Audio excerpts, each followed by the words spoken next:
Hello guys, welcome back to Sarjan Mitra. So दोस्तों, आज का हमारा क्वेश्चन आप देख सकते हो। A vendor sold 25 laptops at a profit of 12% and 15 laptops at a profit of 20%। यानी कि कोई विक्रेता है, उसने 25 लैपटॉप हैं जो वो 12% लाभ की दर से बेचे, और 15 लैपटॉप उसने बेचे आपके 20% के प्रॉफिट से।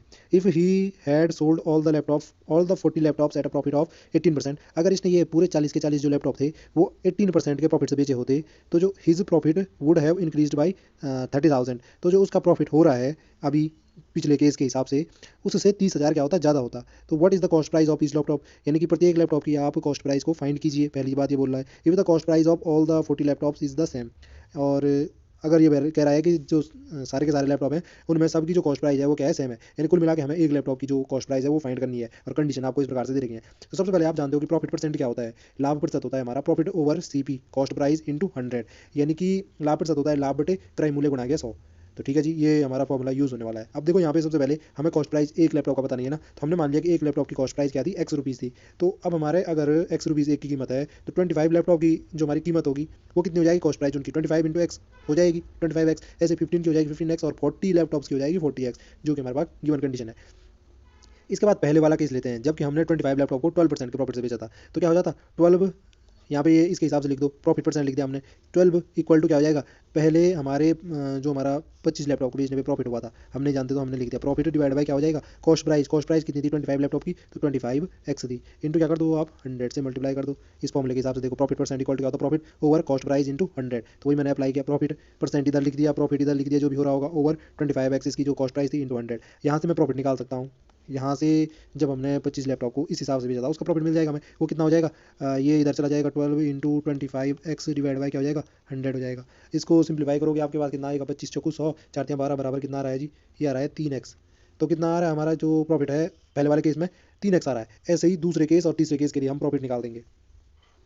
तो यहाँ पे देख सकते हो आप कि सेम इसी मैनर में हमने जब 15x के लिए निकाला था, तो प्रॉफिट कितना आ जाएगा, 15 लैपटॉप के लिए, तो 20% के प्रॉफिट के हिसाब से बेचा था हमने, है ना। तो यहाँ पे 20 इंटू क्या हो जाएगा, इनकी जो कॉस्ट प्राइस थी 15x डिवाइड बाई 100, तो कितना आया 3x, यहाँ पे प्रॉफिट आया। ऐसे ही 40 लैपटॉप जब 80% के प्रॉफिट के हिसाब से बेचे थे, तो उस केस में हमने उसके लिए प्रॉफिट निकाल दिया 7.2x। अब जो कंडीशन है वो कंडीशन देखो, वो कंडीशन अप्लाई करो। यहाँ पे कंडीशन कह रही थी कि जो हमारा 40 लैपटॉप है उनको 18% प्रॉफिट के हिसाब से बेचने पे हमें जो प्रॉफिट हुआ था वो 30,000 ज़्यादा हुआ था पहले वाले केसेस की कंपेरिजन में, यानी कि जब हमने 25 लैपटॉप को 12% और 15 लैपटॉप को 20% के हिसाब से बेचा था। तो ठीक है जी, तो मैं ये कंडीशन यहाँ पे अगर बनाना चाहूँ तो ये हम लिख सकते हैं कि पहले वाले केस में जो प्रॉफिट हो रहा है टोटल कितना हो रहा है।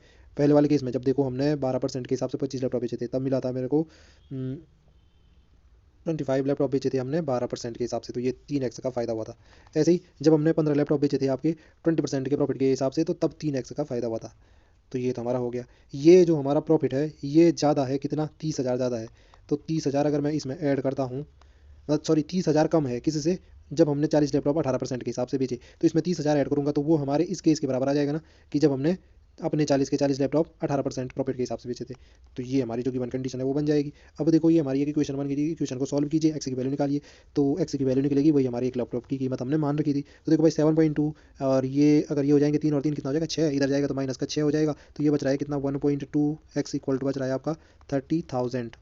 और यहाँ से अगर मैं एक्स की वैल्यू निकालूँ तो वो हो जाएगा कितना, 30,000, एक जीरो और मार दो, नीचे क्या ला दो, 12 ला दो। इसको सिंप्लीफाई कीजिए भाई, 12 का आप डिवाइड करके देखो, तो 12 दूनी 24, 6 12 पंजे 60, और बच्चे आपके पीछे 3 जीरो, तो 25,000 इतना रुपीज़ हो जाएगी भाई आपकी, कितने किसकी कीमत, 40 लैपटॉप की कीमत। सॉरी एक सॉरी सॉरी एक्स की वैल्यू आई ना, ये एक्स की वैल्यू आई रहेगी, तो ये हमारे एक लैपटॉप की कीमत ये हो जाएगी कितना, 25,000। और ये हमें क्या करनी थी, फाइंड करनी थी। देखो कॉस्ट प्राइस ऑफ इस लैपटॉप कितनी हो गई, 25,000। तो इस प्रकार से हम कर सकते थे आसानी से। आई होप जो कॉन्सेप्ट आपको समझ में आया होगा। आपसे मुलाकात होगी अगले टॉपिक में, तब तक के लिए bye bye and take care.